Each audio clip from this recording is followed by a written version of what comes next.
bem-vindos a mais um episódio do Bancário Pode Mais, o podcast da Federação dos Trabalhadores do Ramo Financeiro dos Estados do Rio de Janeiro e Espírito Santo. O meu nome é Lohana Leal, eu sou a apresentadora e hoje eu vou trazer um episódio muito importante.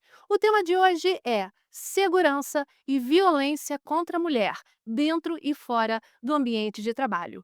E para participar desse bate-papo aqui conosco, estamos recebendo a ilustre presença da doutora Fernanda Fernandes.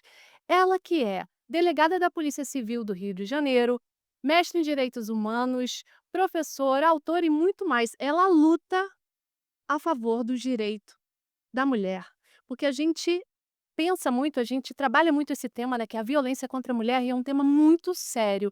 E ela é a nossa referência quando o quesito é a defesa contra nós mulheres, né. Doutora Fernanda, seja muito bem-vinda. E eu quero passar a palavra para que você possa se apresentar melhor, porque nós sabemos que você tem inúmeras atribuições. Bem-vinda. Olá, obrigada. Queria muito agradecer o convite. É uma honra estar participando desse podcast. Espero muito que as nossas informações possam ajudar inúmeras pessoas, né? Não só as mulheres, mas ali trazendo informações, às vezes, que as pessoas acham que são informações assim comuns, né? Mas que muitas pessoas, muitas mulheres principalmente, não têm acesso a essas informações. Então, espero aqui com esse programa, né? Esse podcast, estar ajudando muitas mulheres. Bom, eu sou delegada de Polícia Civil, né, trabalho em Duque de Caxias, na DEAN de Duque de Caxias, Delegacia Especializada de Atendimento à Mulher, já desde 2018, né, estou lá, já nesse tempo todo, né, atuando à frente ali, né, a favor das mulheres, né, e também do enfrentamento à violência contra a mulher de uma forma geral, porque a DEAN, ela tem uma atribuição, né, além da violência doméstica familiar, qualquer violência de gênero, né, então abusos sexuais, às vezes, que não ocorrem no âmbito doméstico familiar, também vão para a gente, né, então, enfim, a gente está ali já, há 7 anos, né, nesse trabalho, e isso me trouxe não só o interesse, em ajudar muitas mulheres, mas também em pesquisar, né, sobre o tema. Então, assim, além do mestrado, eu fiz doutorado, né, também em violência de gênero, né, na UERJ, e para justamente entender essa dinâmica, né, entender o que falta, né, o como que a gente pode ajudar mais, né, como que a gente pode avançar no enfrentamento à violência contra a mulher, né. Então é um prazer estar aqui, espero ajudar a todos. Não, com certeza é um prazer recebê-la. E para começar o nosso primeiro bloco, a gente vai trazer um pouquinho sobre esse panorama, porque assim, o tema vai ser muito voltado para a violência contra a mulher no ambiente de trabalho, dentro e fora. Mas antes é interessante a gente começar trazendo uma reflexão no que diz respeito ao panorama geral, em âmbito nacional, da violência contra a mulher. Por exemplo, doutora, traga para a gente aqui, sob a sua perspectiva, esse panorama geral da nossa realidade atual, o cenário da violência contra a mulher aqui no Brasil. É, o cenário é muito triste, né, porque nós temos a terceira melhor lei do mundo, né, e aí dito pela ONU, né, a Lei Maria da Penha é uma lei muito boa, né, ela tem 3 partes muito importantes, né, uma parte, protetiva, uma parte preventiva e uma parte punitiva, né, mas mesmo assim, né, uma lei que veio lá de 2006, mesmo assim a gente não conseguiu diminuir os índices de feminicídios até hoje, né. Então o Brasil ainda é o quinto país onde mais se mata mulher pelo simples fato de ser mulher, né, então são dados alarmantes, nós temos só atrás da gente 4 países, né, então e nós temos 193 países, né, então assim, é um dado que assusta, né. Muito. Então, assim, a gente percebe que mesmo com a Lei Maria da Penha, a gente não conseguiu avançar ainda, né, da forma como deveríamos, né, no enfrentamento à violência contra a mulher.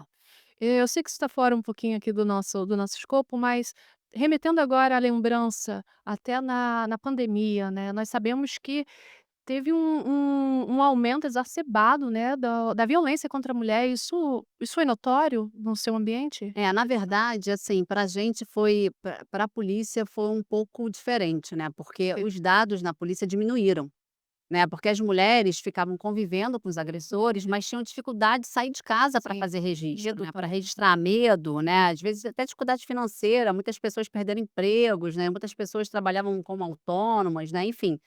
Então essa dificuldade, a gente num primeiro momento achou que ia haver um boom, né, porque a gente sabe que estatisticamente a maior parte das violências, né, no âmbito doméstico familiar acontecem sábado, domingo, feriado e no período noturno, Olha porque é só. quando está ali agressor e vítima, né, Nossa, então eles estão os juntos. números são menores durante a semana e geralmente finais de semana É, acabam sendo maiores. ou durante a semana na parte de né, ali noite, madrugada, né, quando eles Aham. estão ali convivendo, então acontecem a maioria das situações flagranciais, né, e não só registros, né, porque às vezes a pessoa o fato aconteceu à noite ou de madrugada e a pessoa Aham. vai registrar no dia seguinte de manhã, mas as situações flagranciais acontecem, né, mais ou menos nesses períodos, né. Então a gente esperava ver um aumento, Uhum. né. E quando a gente não teve aumento, teve uma diminuição do número de registros de ocorrência, aquilo para a gente assustou, porque a gente sabia que estatisticamente isso, né, deveria haver um aumento nessas situações. E aí a gente começou a perceber que os dados, né, e aí não são dados, só da porque o ISP ele traz dados dos registros de ocorrência da Polícia Civil, né. Sim.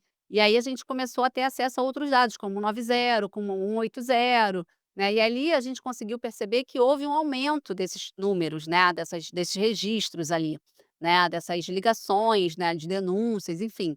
Disque denúncia também, hoje tem disque denúncia mulher, né, enfim.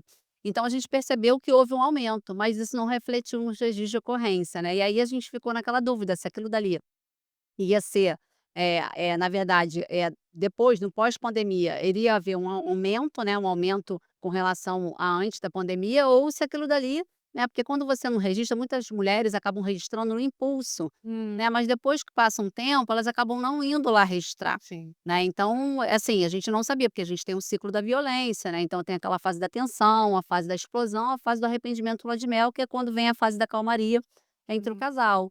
Então, muitas mulheres ficaram nessa fase, né, e acabaram não registrando posteriormente. Então, a gente acabou tendo, na pandemia, né, uma diminuição do número de registros de ocorrência, mas não da violência contra a mulher, né, Nossa. essa aumentou. Nossa.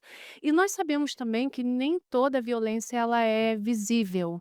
Na maioria das partes, ela vem de forma até silenciosa. Explica pra gente um pouquinho sobre isso. Sim, na verdade, né, as pessoas, assim, no imaginário popular, né, a Lei Maria da Penha, muitas vezes quando eu estou em palestra, pergunto: "Vocês conhecem a Lei Maria da Penha?" Eu pergunto: "Ah, conheço". Aí eu pergunto: "Então o que que, né, a lei, né, qual é o objetivo da lei?", né. "Ah, não, com essa lei o homem não pode mais bater na mulher", né. Então, quer dizer, a violência física para as pessoas é notório que ali naquela situação há uma violência, Sim. né. Só que geralmente a violência não começa com a Hum. física.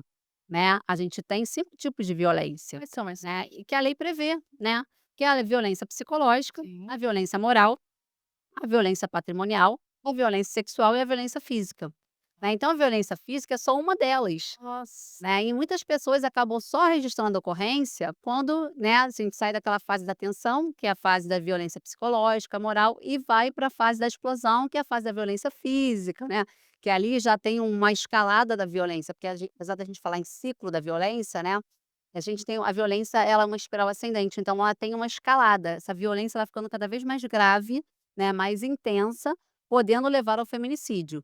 E aí depois que chega na fase da do arrependimento lua de mel, né, que a mulher acredita que aquilo não vai mais acontecer, muitas das vezes volta para a fase da tensão e explosão, mas de maneira mais intensa, podendo levar ao feminicídio. E assim, quais são os primeiros sinais? Porque ela começa de forma silenciosa e o ápice realmente é o quinto nível, né, que você Sim. acabou de trazer até pra gente, que é essa violência física. Agora, um exemplo, traz pra gente alguns exemplos desses primeiros estágios. Até para nós mulheres sabermos, porque acontece muito que a mulher geralmente quando ela sofre agressão, ela pensa: "Ah, ele vai mudar. Ah, aconteceu a primeira vez, não vai mais acontecer. Vou conversar com ele para que a gente chegue, né, a um consenso, a um denominador comum, quero mostrar para ele que isso foi errado, mas às vezes ela, de fato, por ter medo, achar que ele vai mudar, ela não toma uma atitude. Traz pra gente só um exemplo, assim. Sim, verdade. Na Sim. verdade, né, a violência ela começa sempre com aquele controle exagerado, ciúme exagerado, né. Nós temos uma mania, né, assim, a gente percebe que é muito comum as pessoas romantizarem os ciúmes, né. Achar: "Nossa, ele me ama demais", né. "Ele faz isso porque ele me ama demais, ele está preocupado comigo, ele quer cuidar de mim". Então esse controle revestido, né, de cuidado é muito comum no início do ciclo. Aquele controle que é controlar o celular, as redes sociais, com quem você fala, né, com quem você tem adicionado ali, o que você curte, né, enfim, e esse controle ele vai sendo cada vez mais intensificado, né, podendo gerar ali uma violência física, né. Então, assim, a gente tem a violência patrimonial muito comum, né, também no início do ciclo, que é o dano, né, que é quebrar o celular quando percebe que tem alguma Ah, coisa: "Me dá a sua senha", a mulher não quer dar, né, repassar a senha e aí ele vai e quebra o aparelho, enfim, né. Então assim, também é muito comum o isolamento, né, porque aí ele começa a isolar aquela mulher dos parentes, né, e dos amigos, das amigas, né. nossa. E aí fica muito mais fácil ele manter esse controle, né, e intensificando esse controle. Então, o início do ciclo do relacionamento abusivo, isso é muito comum acontecer, Nossa, muito. né, e as mulheres não percebem, por exemplo, a violência moral, né, que geralmente são os xingamentos, né. Isso é comum às vezes, né, e, por exemplo, quando a gente recebe algumas vítimas que estão ali há mais de 30 anos sofrendo violência, né, e que aí chega na violência física, eu pergunto: "Mas ele nunca te xingou, nunca te ameaçou, nunca te controlou?". "Ah, doutor, isso a vida toda". Hum. Né, eu achava que isso fazia parte Era do normal. casamento, exatamente, que era normal, né. Então, assim, eu falo que a violência começa quando termina o respeito, né. Sim. Terminou o respeito, começa a violência, né, e muitas mulheres acabam não percebendo isso. Muito bom mesmo, porque, a gente conhece muitas mulheres que já passaram por isso, né, e os exemplos que você trouxe aqui pra gente realmente são exemplos reais, né, isso Sim. pode acontecer, é muito importante que a gente fique alerta. Vamos passar agora para o bloco 2, onde a gente vai falar sobre a violência contra a mulher no ambiente de trabalho. E a pergunta que eu quero fazer para a senhora doutora, é que tipos de assédio, que tipos de violência a gente encontra no ambiente de trabalho tradicional? Em que você Nossa, possa inúmeras. exemplificar aqui para a gente também, por favor. Inúmeras, né. A gente tem situações que, ali naquele ambiente, na verdade, a mulher se envolve com outra pessoa, né, do mesmo ambiente de trabalho, e aí tem a violência doméstica familiar refletida no ambiente de trabalho, né, o que tem acontecido muito, e aí ela acaba pedindo medidas protetivas, né, a proibição de aproximação e contato do agressor, e às vezes no ambiente de trabalho isso fica mais difícil, né, e o agressor acaba se valendo dessa situação para poder intimidar a vítima muitas das vezes, né. E a gente tem as violências contra as mulheres que, né, são violências muito comuns da gente receber em delegacia, que é o assédio sexual, né, importunação sexual, né, perseguição, stalking, né, que a gente fala que quando o superior hierárquico, né, não consegue, né, aqueles objetivos sexuais que ele tem com relação à empregada, né, ele começa a perseguir, né, que aí vem o assédio moral, né, que é revestido ali de uma perseguição, né, e muitas das vezes acaba culminando ou com importunação sexual ou até com um estupro, né, que acontece também. Então, assim, é muito importante que as mulheres denunciem essas situações, né. E é muito importante que a sociedade entenda que abuso sexual no ambiente de trabalho é inadmissível, porque é o tipo, às vezes, de violência que é um pouco naturalizada. É verdade. Então as mulheres que denunciam, elas ficam estigmatizadas, né. "Ah, essa mulher é problemática", né. Então parece que o problema é ela, né, não é o abusador, né, que foi lá, né, e praticou a violência. Então a mulher, ela muitas das vezes ela fica sozinha. Então, assim, no Brasil, nós temos, né, uma estatística que é estarrecedora, que menos de 10% dos abusos sexuais são registrados. Nossa. Porque as mulheres têm muita dificuldade de provar, né, as mulheres são muito desacreditadas, né, muitas das vezes, né, a palavra dela muitas das vezes é questionada, né, e aí, né, essa naturalização desses abusos, que a gente chama de cultura do estupro, né, acaba dificultando, muitas das vezes, as mulheres, né, deliberarem pelo registro, né, pela denúncia, porque elas sabem que a partir da denúncia é um caminho sem volta, Ação de e é um motivar. caminho árduo, né, que ela vai ter que percorrer, mas é importante essa denúncia. E quais sinais notórios, nós podemos aqui citar que ocorre ali dentro do ambiente de trabalho, né? Quais são os principais sinais que ocorrem ali no ambiente de trabalho de que a mulher está sofrendo, algum tipo de violência? Você trouxe aqui a questão do assédio moral, você trouxe aqui a questão do assédio sexual, mas existe um começo, né. Tem alguns sinais singelos que a mulher ela já pode detectar logo de cara de que ela está sofrendo ali um tipo de abuso. Consegue exemplificar? Até para que as mulheres, né, em seu ambiente de trabalho, que já estejam passando ou que estejam já sentindo um desconforto ali com um ato, algum tipo de situação em que traga, né, para ela um certo desconforto, como que ela consegue detectar? Na verdade, são aquelas cantadas, né, que começam de forma exagerada, Sim. né, às vezes até uma cantada em público que aquela mulher acaba ficando constrangida, mas tudo revestido de brincadeira muitas das vezes, né. E aí, assim, a mulher ela tem que, na verdade, deixar claro naquele momento que ela não quer, né, aquele não quer aquele envolvimento, né, não quer aquele relacionamento. Porque, eu já ouvi assim: "Ah, mas como que a gente vai diferenciar se é cantada ou se é abuso sexual?", né. A diferença é quando a mulher diz que não quer, né, "Eu não quero", a partir do não, o que vier para frente é abuso, Sim. né. Então assim, e claro, né, que a gente fala, porque muitas das vezes a gente fala assim: "Ah, não é não", né. Na verdade, eh, a Espanha há pouco tempo alterou a legislação dela, né, para falar que não é não, é só o sim é sim, né. Por quê?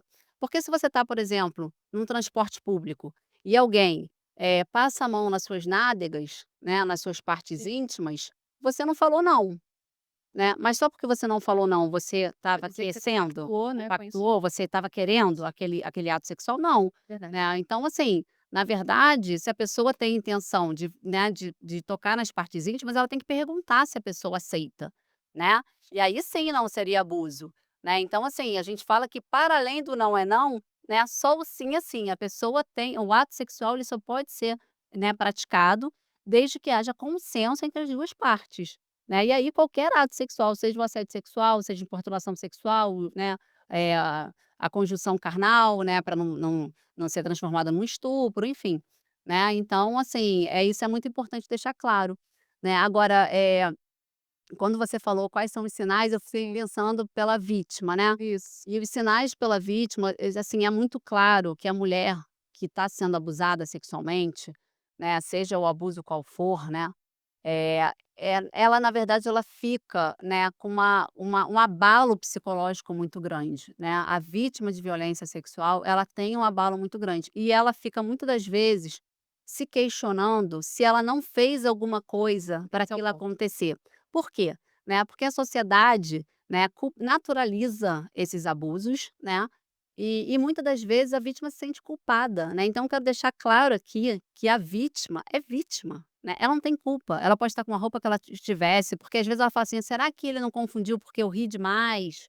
Que eu fui muito simpática, de repente ele confundiu?", né, "De repente a culpa foi minha". Não, gente, né, uma coisa não tem nada a ver com a outra, isso não acontece com homem, né, acontece com mulher justamente pela cultura do estupro, né, porque as mulheres, na verdade, né, são objetificadas, né, então é como se a mulher estivesse na prateleira e o homem pudesse pegar aquele objeto, utilizar ou descartar ou devolver na prateleira a hora que ele quiser, né, porque essa é uma cultura que naturalizou esse tipo de violência, né, que a gente fala muitas pessoas quando você fala assim: "A naturalização do abuso sexual", a pessoa fala: "Ah não, mas todo mundo é contra o estupro", mas qual estupro a gente está de qual estupro a gente está falando? Né, porque se for, por exemplo, um ambiente de trabalho que o autor, né, o agressor, o abusador, fala lá alguma gracinha e ela fica constrangida daquele riso, né, de constrangimento, né, e aí ele vai ali progredindo naquela situação, a pessoa: "Ah não, mas ela deu condição". Não está aceitando, ela só está constrangida. Constrangida, Acuada. né, exatamente, ainda mais quando é na frente de outras pessoas. Então, assim, essa naturalização dessa violência, desse abuso, né, que configura a cultura do estupro, isso tem que mudar. Isso vai mudar quando as mulheres começarem a denunciar e quando a sociedade entender, né, que é inadmissível, que só o sim é sim, né, que a mulher tem que consentir com aquilo, né. Então, assim, eu já recebi vários casos de assédio sexual e aí, às vezes, a gente fala do combo, né, que o assédio sexual, importunação sexual e a perseguição, né. E das mulheres estarem elas vão lá registrar, quando elas falam, elas começam a tremer, sabe, elas não conseguem falar, choram muito. Então aquela vítima está com um abalo psicológico, né, já enorme, né. Então, assim, a sociedade precisa entender a gravidade dessa situação. Né, porque e aí ter o apoio de homens e mulheres, né, porque tem muitas mulheres que também não apoiam aquela vítima, né. É. Então, assim, é importante que a gente entenda a importância, né, dessa situação, porque assim, o abusador, ele não abusa só de uma vítima, né, geralmente ele tem outras vítimas, porque para ele também aquela conduta dele é natural, é Sim, normal. é normal, isso aí. Entendeu? Então ele naturaliza aquilo, né. Então ao invés da empresa, né, olhar para aquela vítima como a empregada que está trazendo o problema, ela tem que olhar e perceber que o problema não é causado pela vítima, ela é vítima, Sim, né. É o abusador que vai fazer inúmeras vítimas, verdade. né. E aí vai transformar aquele ambiente de trabalho um inferno para as mulheres, Tóxico. né, tóxico, exatamente. Pois é. Não, muito boa a contribuição. E agora no bloco 3 nós vamos, adentrar no quesito porque nós sabemos que além de delegada, você tem outras atuações. Então nós vamos nos adentrar agora nas suas contribuições voltadas para a sua formação acadêmica, tá.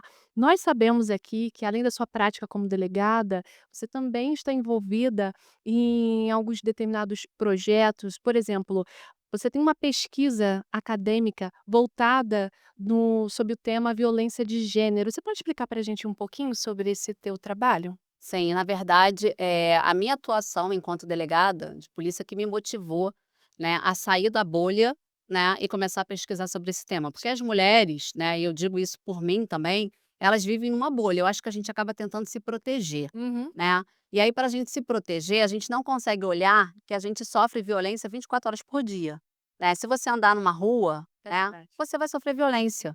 Você vai ter uma cantada abusiva, né, você vai sofrer uma importunação sexual, a mulher vai no consultório médico, ela já fica preocupada, né, se ela vai estar lá, se ela não estiver acompanhada, se ela não vai sofrer uma importunação Sim. sexual. A mulher na hora do parto, como a gente viu, como já aconteceu, né, é estuprada.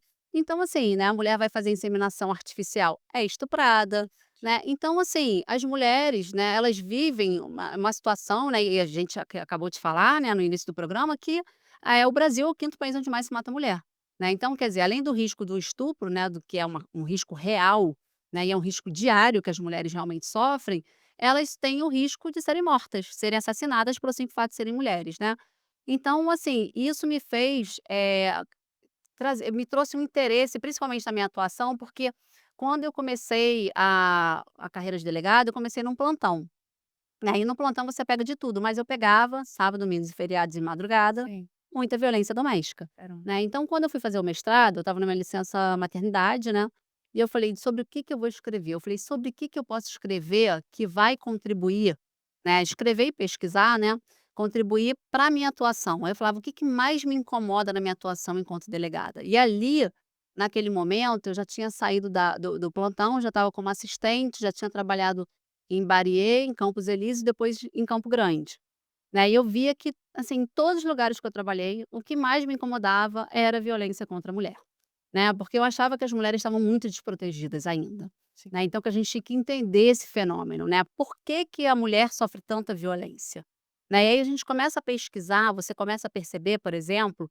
né, que as pessoas ainda acham que a violência contra a mulher é um problema da vítima, né, esse é o problema dela, né, eu não sou vítima, né, nunca sofri violência, então esse problema não é meu. Sim. Só que não é um problema da vítima, é um problema de toda a sociedade, né. Primeiro que afeta o PIB do país, né, então pesquisas, né, pesquisas que eu fiz, né, e aí não só no mestrado, no doutorado, porque aí no doutorado eu acabei aprofundando mais, né, a gente se depara ali com o tema da violência contra a mulher, né, no âmbito ali do mercado de trabalho, né. Então a gente começa a perceber que a mulher, né, a mulher geralmente já sofre, né, já é discriminada no mercado de trabalho, mas a vítima, de violência, né, doméstica familiar, ela é estigmatizada, né, porque imagina uma mulher trabalhando, né, chegar um dia com o olho roxo, outro dia o agressor vai para a porta da empresa e faz um escândalo, Sim. né, no outro dia ela chega lá, né, chorando, né, porque está sendo perseguida, vítima de stalking, enfim, né, aquela mulher ela não tem paz para trabalhar, né, ela está ali com um abalo psicológico muito grande,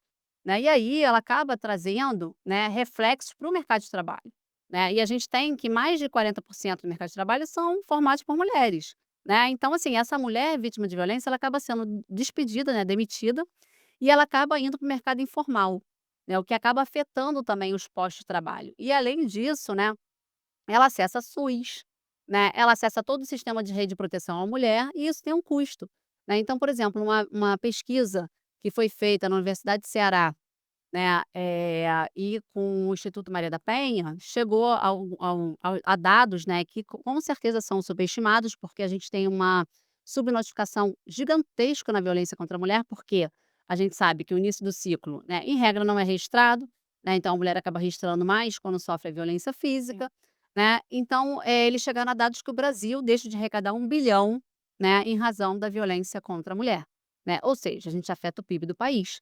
Então isso não é um problema que é da mulher que é vitimada, esse é um problema de toda a sociedade, né, então a gente precisa parar, né, parar tudo como fez a França, né, quando teve um alto índice de, feminicídio, né, que lá, não é chamado de feminicídio, mas, né, muitas mortes, né, em razão da violência doméstica familiar.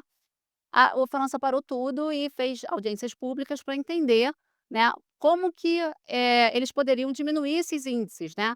E aí não chega, né, no denominador comum, que é do imaginário popular, que é: "Ah, por que que você acha que as mulheres morrem muito?". "Ah, por causa da impunidade". "Ah, porque as penas são baixas". Gente, não é isso, né. A pena do feminicídio é alta.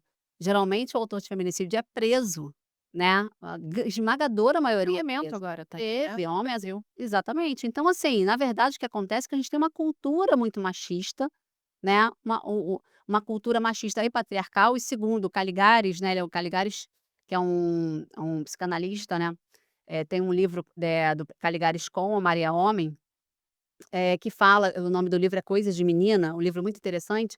Ele fala que o problema do Brasil não é nem só o machismo e o patriarcado, é mais de que a gente vem de mais de 3 mil anos de misoginia, né, e a gente percebe, quem viu ali a série Adolescência, né, que esses grupos misóginos estão crescendo na internet, né. Então, assim, a gente precisa desconstruir essa cultura, né, e a gente não tem avançado nesse ponto, né. Enquanto a gente não avançar nesse ponto, a gente não vai diminuir os índices de feminicídio. Não adianta criar crime, né, aumentar a pena e achar que o problema é impunidade, porque não é. Aproveitando até a sua fala, tá, com base na sua experiência acadêmica e prática, falando no que diz respeito a até esses abusos, o que que ainda falta nas leis e nas políticas públicas para que a gente consiga mudar esse cenário e proteger mais as mulheres nos ambientes de trabalho?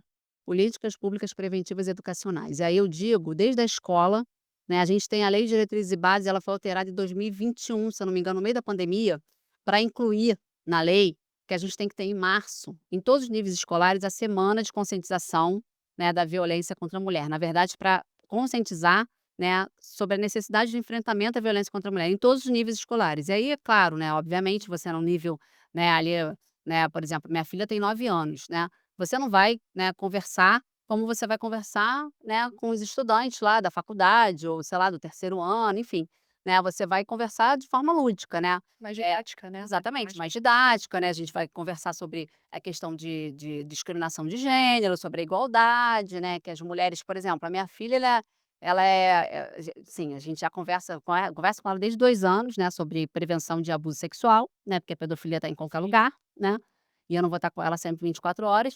E com relação também à violência de gênero, né, violência doméstica, familiar, e lá em casa as tarefas são divididas, né, porque a gente fala que a violência de gênero começa em casa, né, É na verdade, educação dos é filhos. verdade. E aí, por exemplo, se só a mulher fica com atividade de cuidado, que foi um tema do Enem, né, que muitas pessoas falaram: "Ué, como assim? Né, atividade de cuidado, mulher? Não estou entendendo o que você está falando". Claro que você não está entendendo, né, se você for homem, realmente você não vai entender, porque quem entende é a mulher, Sim. que fica com atividade de cuidado, Uhum. né. Então, assim, é entender que a gente precisa, já desde casa, ter essa divisão de tarefas, né, começa por aí, né, porque a mulher não pode ter jornada dupla, tripla, né, não dá, né. Então, assim, a mulher realmente precisa, porque senão a gente enlouquece, né. Aliás, né, tem nesse livro do Caligares e Maria Homem, ela fala sobre isso, sobre o adoecimento das mulheres, né, com relação à maternidade, que a maternidade para as mulheres é quase compulsória, né, em razão dessa cultura do patriarcado, né, porque até a gente pode exemplificar que no Código Civil anterior, né, antes de 2002, o Código Civil 16, que ficou em vigor até 2002, a mulher, né, quando casasse, né, se ela fosse estéril, o casamento poderia ser anulado, porque a mulher servia para quê? Para procriar, né, e ser do lar, né. Então o homem era o chefe, né, da família, o chefe a cabeça do casal, que eles falavam, né, era o provedor, né, que a gente Sim, fala provedor, protetor e pegador, né, isso. os 3 P's. E é isso, a cultura é essa, né. Então, assim, né, isso para as mulheres era assim, isso a gente continua com o resquício dessa cultura, né, porque as próprias mulheres se acham responsáveis. Então, por exemplo, quando a criança, né, acontece algum problema com a criança: "Nossa, sua mãe não te educou", né, sua mãe, é sempre a mãe, a culpa é Sempre da mãe, né. é. Licença maternidade, qual o tempo da licença maternidade? E da paternidade? Certo. Aí a gente pergunta: "Filha de quem?". Uhum. "Da mãe ou do pai?", né. Por que que não é igual?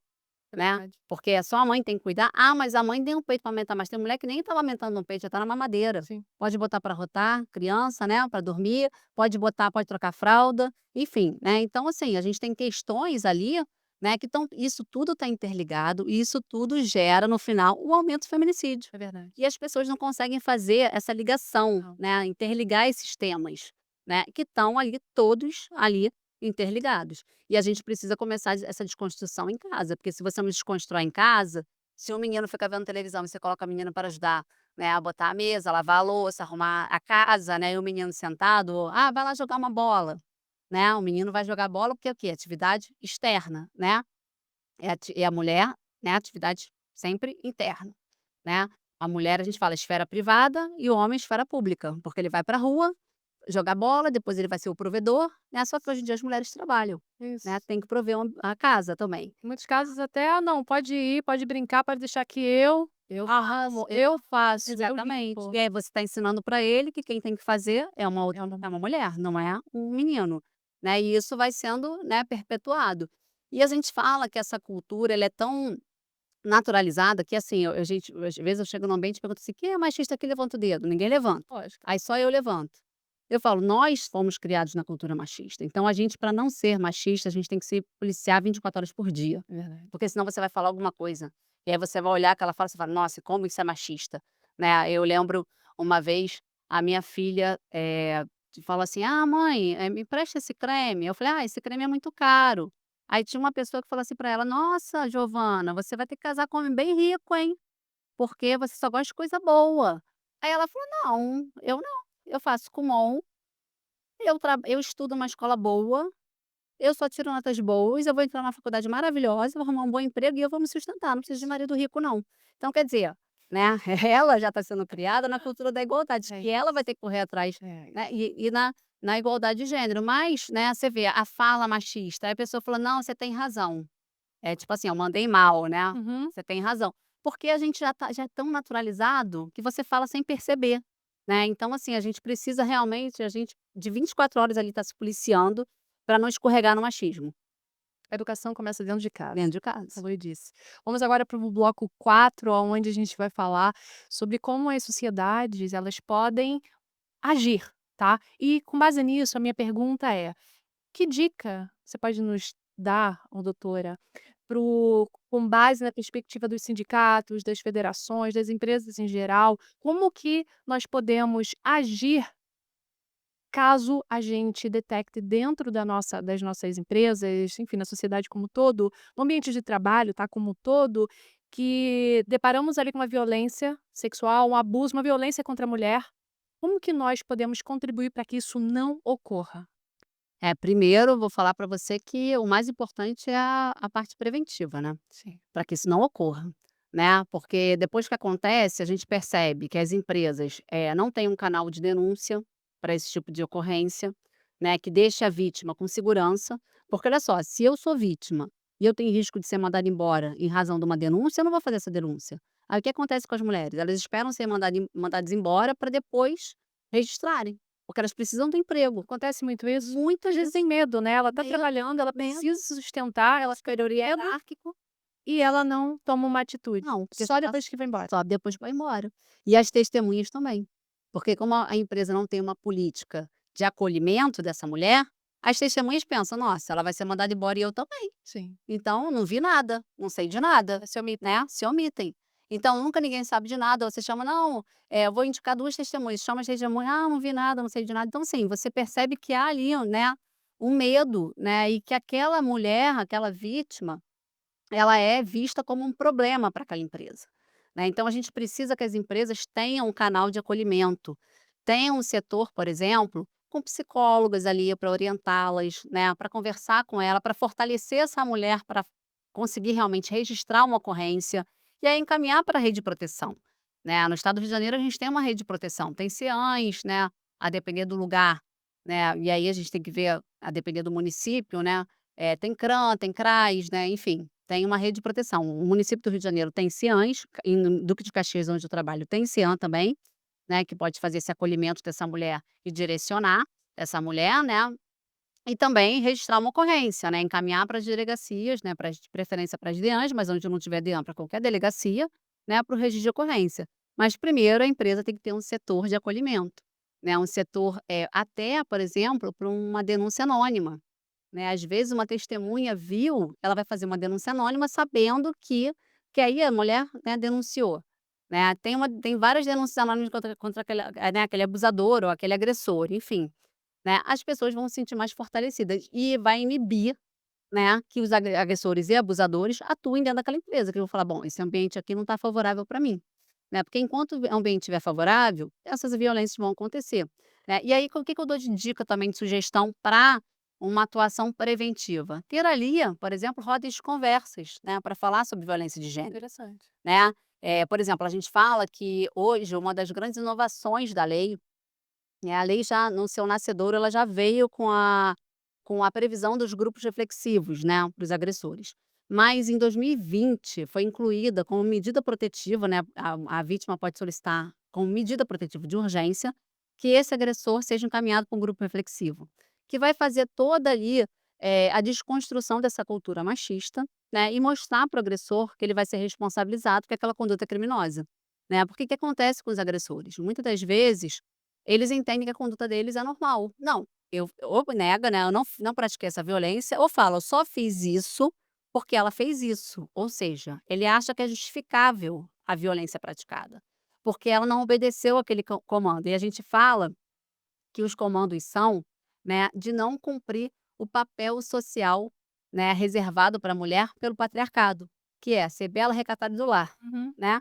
Então você tem que estar bela, a casa tem que estar limpa, a comida tem que estar pronta, né, você não pode sair para beber com uma amiga, porque isso não pode, né. A gente vê que há pouco tempo propagandas de cerveja, né, como é que eram feitas? Tá. Eram Conte. destinadas a mulheres? Não, Não. nunca foi. Né. Então o que Uhum. que ela tá querendo dizer? Não, você mulher não pode nem beber, né, então Verdade. por isso que essa propaganda não é para você, né, é para os homens. Então assim, isso tá tudo muito implícito, né, subliminar, né, só que as pessoas estão tão acostumadas com aquilo que passa desperce ela não percebe que aquilo Naturaliza dali tudo isso. naturaliza, né. Então assim, você ter rodas de conversa para falar sobre isso, e não depois que acontece, antes que aconteça, né, porque ele vai falar: "Opa, se isso acontecer, eu vou responder, eu posso ser preso". Né, então ele vai entender a dinâmica, né, como funciona e desconstruir esse machismo, né, porque o homem é criado, né, a gente fala da construção da masculinidade, o homem é criado para ser muito violento, agressivo. "Chora não que isso é coisa de mulherzinha, É. mulherzinha é bom ou ruim? Você é homem. Mulherzinha, você é homem, você não pode". Então essas coisas, né, vêm lá da infância, né, e muito naturalizado. Então o homem acha que para, né, ele é ali para sempre tá reafirmando a masculinidade dele, ele tem que ser másculo, ele tem que ser agressivo, tem que ser viril, tem que ser, né, que a gente fala pegador, protetor, né, e Uhum. provedor. Então, assim, isso gera esses reflexos, né, nas relações, né, seja ali, no ambiente de trabalho, né, não precisa ser no ambiente doméstico familiar, né, seja no ambiente de trabalho, com a naturalização aí da cultura do estupro, seja no ambiente doméstico familiar, né. A gente fala que isso é tão importante, né, quando vem de casa, porque você percebe que tem pesquisas que mostram também que a menina que vive num ambiente, né, familiar, onde o pai pratica violência contra a mãe, ela tende, né, a repetir esse processo enquanto vítima posteriormente, né. Se ela não conseguir ressignificar tudo isso, né, isso fica ali recalcado no inconsciente e ela vai reproduzindo esses padrões de comportamento, né. Então isso é muito comum acontecer. E o menino enquanto agressor. Sim. Né, então a gente fala, por exemplo, a França, né, que teve todo esse processo aí, né, de desconstrução dessa cultura, de pensar meios ali, né, para desconstruir, uma coisa que eles perceberam nas cúpulas das instituições tem que ter mulheres,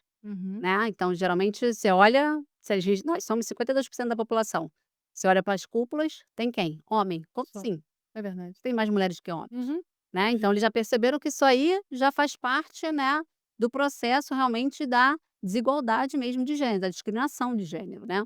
E aí eles perceberam que você tinha que colocar os filhos também para serem atendidos, né, não só a vítima de violência doméstica, para ser atendido por psicólogo, né, para fazer uma terapia ali, para desconstruir, né, tudo isso, para ressignificar todo aquele trauma que ela vivenciou e desconstruir essas violências, essa cultura machista, né, que a gente recebe, né. Então, quando você percebe que seu pai bate na sua mãe, que ele xinga a sua mãe, que ele humilha a sua mãe, você fala: "Isso é coisa do casamento.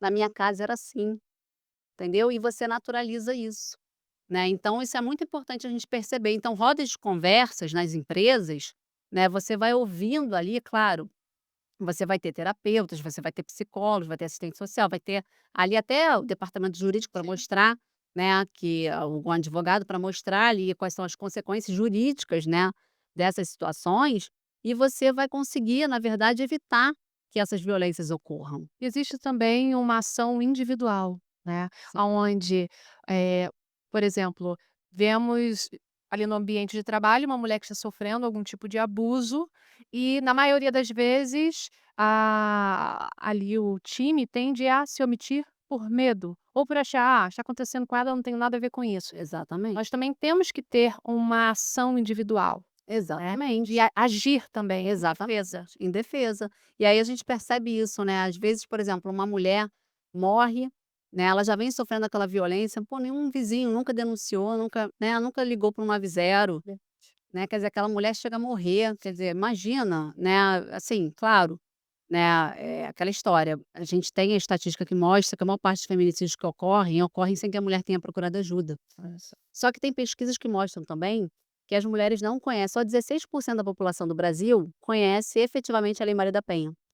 Então as mulheres não sabem que tem 5 tipos de violência, né, elas não sabem, eh, os canais de denúncia, onde procurar, quem procurar, como vai o que vai ocorrer depois do registro, né. Então, assim, muitas mulheres acabam registrando por desconhecimento ou até medo, né, porque não sabem como é que vai ser a vida delas dali para frente. Muitas das vezes elas têm filhos com o agressor, enfim, né. Então você trazer essas informações, por exemplo, uma roda de conversa, é muito importante. Porque você está trazendo informação, ela fala: "Opa, violência psicológica, eu estou sofrendo isso, eu não sabia que isso era violência", né. Então, essa pesquisa que mostra que só 16% conhecia a Lei Maria da Penha, mostrou também que, ao responder um questionário, primeiro perguntou quem era a vítima, né, a maior parte disse que não era vítima. "Ah, você já sofreu violência e tal?", "Não, nunca sofri".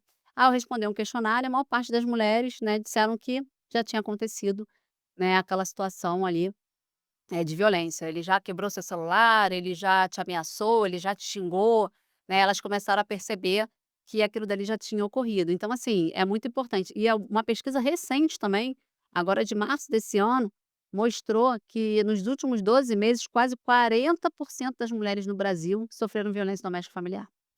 Uma mulher sofreu um tipo de violência, tá, seja sexual, seja algum abuso moral, e ela não teve um amparo dentro da empresa, dentro da corporação, enfim. Qual o primeiro passo? Quem ela deve procurar? Como ela deve proceder? Ela pode procurar imediatamente a delegacia para registrar a ocorrência. Ok. Né, eu acho que é a medida mais eficaz, né, porque ela precisa se proteger, essa mulher, né. Então, quando você registra, né, por exemplo, se quando é uma violência doméstica familiar, ela pode solicitar medidas protetivas, Uhum. né, pra não, né, evitando ali a aproximação, contato, afastamento do lar, enfim, né, então isso precisa ser denunciado. E eu acho que a denúncia, né, na verdade o que acaba, eh considerando, por exemplo, por os abusadores, né, trazendo ali um certo medo, né, inibindo o abusador de praticar aquela violência, é a denúncia, né. Quando a gente tem dados estatísticos que mostram que menos de 10% dos abusos são registrados, né, eles vão colecionando vítimas, né, porque eles pensam: "Não acontece nada comigo", Verdade. né, e aí eles Impunidade. têm impunidade, Sim. né. Então o abuso sexual está muito calcado na impunidade mesmo, né. Claro que a gente tem também a situação ali, né, da cultura do estupro, que é em razão do machismo, do patriarcado, da misoginia, né, que também está por trás dos abusos sexuais. Tá. Eu vou pedir então, vou fazer um pedido aqui especial. Deixa pra gente uma mensagem de acolhimento e força para nós mulheres, em modo geral. Pode até falar ali, direto para aquela câmera. Bom, vocês mulheres, né, que estão sofrendo violência, procure a delegacia mais próxima, né. E eu falo que a violência, né, a gente começa a entender que a gente está sofrendo violência, né, quando termina o respeito. Terminou o respeito, começou a violência, né. O quanto antes as mulheres registrarem, né, mais fácil é sair do ciclo, né. A gente percebe que as estatísticas mostram que a maior parte das mulheres que morrem, né, morrem sem procurar ajuda. Nunca registraram ocorrência, não tinham medidas protetivas, né. E as mulheres, né, e a sociedade de uma forma geral, né, quando tiverem uma amiga, um familiar, né, ali né, uma vizinha que esteja sofrendo violência, denuncie, né. Tem muitas violências que são de ação penal pública incondicionada, né, não depende da vontade da vítima para prosseguir, né. Isso é importante porque, na verdade, essa conduta, né, vai salvar vidas, né.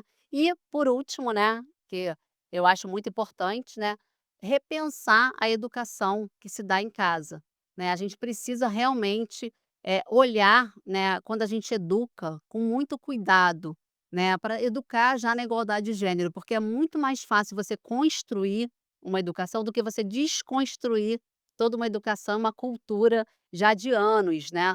Então isso vai fazer com que as futuras gerações tenham aí um ganho e a gente consiga futuramente diminuir o número de feminicídios. Doutora Fernanda, gostaríamos muito mesmo de agradecer a sua presença aqui conosco. Realmente você conseguiu contribuir para todas nós, para todos nós. Gostaríamos também de agradecer a vocês, ouvintes, que nos acompanharam até aqui. Nós estamos muito felizes de estar construindo e desenvolvendo mais e mais esse nosso projeto aqui junto com a FETRAF-RJTS, né, que é a Federação dos Trabalhadores do Ramo Financeiro dos Estados do Rio de Janeiro e Espírito Santo. É mais um episódio, e não é somente um episódio, é um episódio em que trata justamente da segurança e a violência contra a mulher. Isso é crime, não pode acontecer. Se você detectar qualquer tipo de abuso contra a mulher, seja na sua casa, seja na casa de algum parente, vizinho, seja no seu ambiente de trabalho, denuncie, porque violência contra a mulher é crime. Muito obrigada. Siga-nos em todas as nossas redes sociais, no nosso canal do YouTube, Bancário Pode Mais, no nosso a nossa página também do Instagram, todas as nossas redes sociais. Muito obrigada mais uma vez. Obrigada a todos vocês e nos vemos no próximo episódio. Até logo!